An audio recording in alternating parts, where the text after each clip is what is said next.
Hello again. It's been a little while since I've done one of these. I seem to have been busy for the last few months, so hopefully I can remember what to do. But anyway, a few months ago Dave Hitchens contacted me and said he had something to solve my problem, which I found quite interesting because I didn't know I had any particular problems, at least not ones Dave would know about, and certainly not ones he can help me with. But he said he'd send me something through the post, and a couple of days later a box turned up with a large amount of sponge, and inside it was this, which turned out to be a remake of the Slogger Plus 2 that Dave's been working on with Mark Hillier. So that's what we're going to have a look at here today. Oh yeah, I have to press stop, don't I?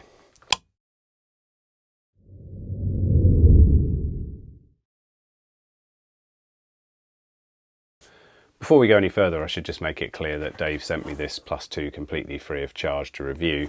And while I was looking at it, I found I needed a Plus 1 without an AP6. So he sent me one of his new Plus 1s as well. And I've taken a depressingly long time to review this, so sorry, Dave. But all that said, he's left it up to me to say what I think, so everything here is my own opinion. But anyway, let's get on with the technical bit. So what is the Plus 2? Well, at first glance it looks a lot like a Plus 1. On the front it has a connector and two big screws to attach it to the back of the Electron. And, like a Plus 1, it has a couple of cartridge slots on top, which can take ROMs or other hardware like an SD card interface. Construction-wise, it's got a nice solid 3D printed case that colour matches the Electron.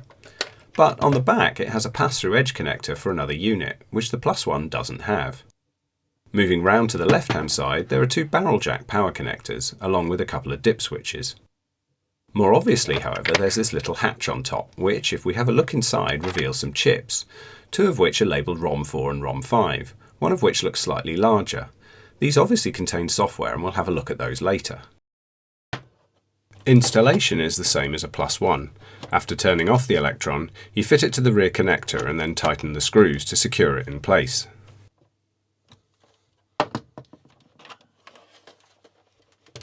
Back to those dip switches on the side. The most important is switch 1. If pushed down, this puts the Plus 2 into mode 1, which effectively turns it into a Plus 1. In this mode, the two cartridge slots map to sideways banks 0 and 1 for the rear slot, and 2 and 3 for the front slot. You also get a 16K version of the Plus 1 support ROM in bank 12, just like a Plus 1. And as a bonus, you also get the Advanced File Manager ROM in bank 5, which we'll come back to later. Right, so let's give things a whirl. I'll stick a cartridge with the two basic editor ROMs on it in the rear slot, and the ELK SD Plus 1 cartridge in the front slot. Powering up, everything's as you'd expect from a Plus 1. The MMFS in the ELK SD Plus 1 is the new default filing system, the Plus 1 support ROM is active, and the SD card interface works. Looking at the sideways ROM list, the Plus 1 support ROM is in bank 12, that bonus AFM ROM is in bank 5, MMFS and the 16K RAM from the ELK SD Plus 1 are in banks 2 and 3, and the basic editor ROMs are in banks 0 and 1. Now let's move dip switch 1 to the up position for mode 2. In this mode, the cartridge is changed to sideways banks 6 and 7 for the rear slot, and 14 and 15 for the front slot. The Plus 1 support ROM has gone away from bank 12, and instead we have ADT, the Advanced Disk Toolkit, in bank 4. That AFM is still in bank 5 too. So, keeping the cartridges in the same slots and powering up, we can see MMFS is still there and works, although it's changed bank number. Same for the basic editor ROMs. AFM is still in bank 5, but the support ROM is not there, and ADT has appeared in bank 4 instead. Of course, although you can use the Plus 2 on its own in this mode, it's really intended to be used alongside a Plus 1, attached to the pass-through connector on the back. So let's add one of Dave's Plus 1 remakes.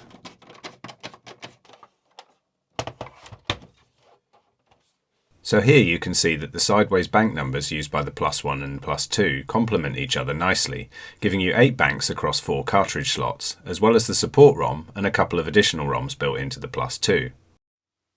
Right, so let's load things up. We'll add an Advanced Plus 3 floppy disk interface cartridge in the rear slot of the Plus 1, and another dual ROM cartridge with High Basic and XMON 2 on it into the front slot.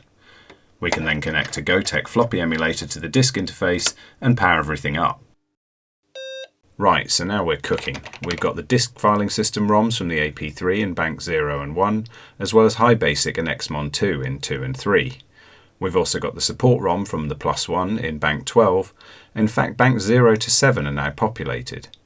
And I can access the GoTech using the AP3 disk interface, plus the SD card interface from the now inappropriately named ELK SD Plus 1 in the Plus 2 still works.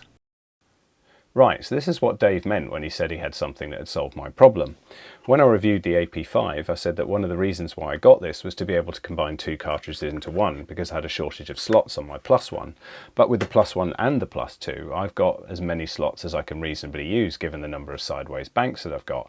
And it's very easy to change the configuration depending on what I'm up to. So for example, if I don't want the high basic and XMON ROM, but I want some RAM instead, I can take that cartridge out and pop in a RAM cartridge. And if I don't want the basic editor, I can take that out and pop in my ELK Ethernet cartridge and turn it on. And now I've got an Electron with a disk interface, an Ethernet cartridge and an SD card interface all at the same time. And just to show that in action, here's the new ROM list with the Network Filing System ROM in high-speed bank 13. The SD card filing system works, as does the ADFS floppy filing system, and finally NFS logging onto a Pi Ethernet bridge file server. So you can't say you haven't seen the ELK Ethernet now. Right, so let's go back to talk about those ROM chips. ROM 4 is a 32K 27256 EEPROM. The first 16K contains the Plus 1 support ROM, loaded into bank 12 when the Plus 2 is configured in mode 1. The second 16K contains ADT, the Advanced Disk Toolkit ROM, and is loaded into bank 4 when in mode 2. If you have an Acorn Plus 3 or other expansion that uses bank 4, you can push dip switch 2 on the side down to disable this ROM in mode 2. ROM 5, however, is more interesting.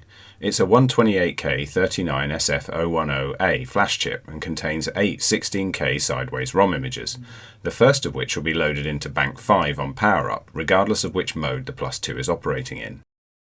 You switch between the 8 ROMs by using the *AQRPAGE command provided by the Plus 1 support ROM. This is followed by a number from 0 to 7. After switching, the support ROM will rebuild the ROM table immediately, allowing the new ROM to be used without having to push break, so you can switch between ROMs on the fly. You do have to be careful, however, as it won't allocate memory for workspace or otherwise initialize the ROM, so be careful if you're using things like filing system ROMs. Jumper J3 inside the hatch on top of the Plus 2 controls what happens to ROM 5 when the Electron is reset with break or control break. If set to the left position, the current ROM will remain selected. If moved to the right, however, it will cause ROM 5 to reset back to page 0 each time break is pressed. Let's have a look at this in action. I've just powered on, and in Sideways Bank 5 I have AFM, as the AQRPAGE 0 is the default. But we'll switch in page 6 to do a bit of word processing with View. It appears in Bank 5 and we can run it with *Word.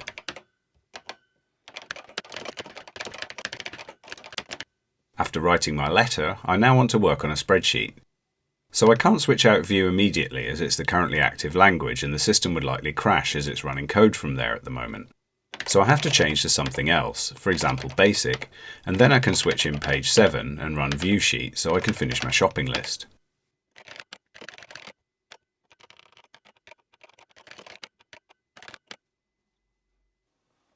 Of course, as these are standard rewritable chips, ROM 4 is an EEPROM and ROM 5 is a flash chip, we're not stuck with Dave's choices. With a chip programmer, we can easily replace some or all of them for our own selection. For example, I could replace StarMon in page 4, which is at 10,000 hex, with the Electron version of XMon, as I like that better. If you want the walkthrough of this process, my video about the BBC Master Mega-ROM customization is a good place to start.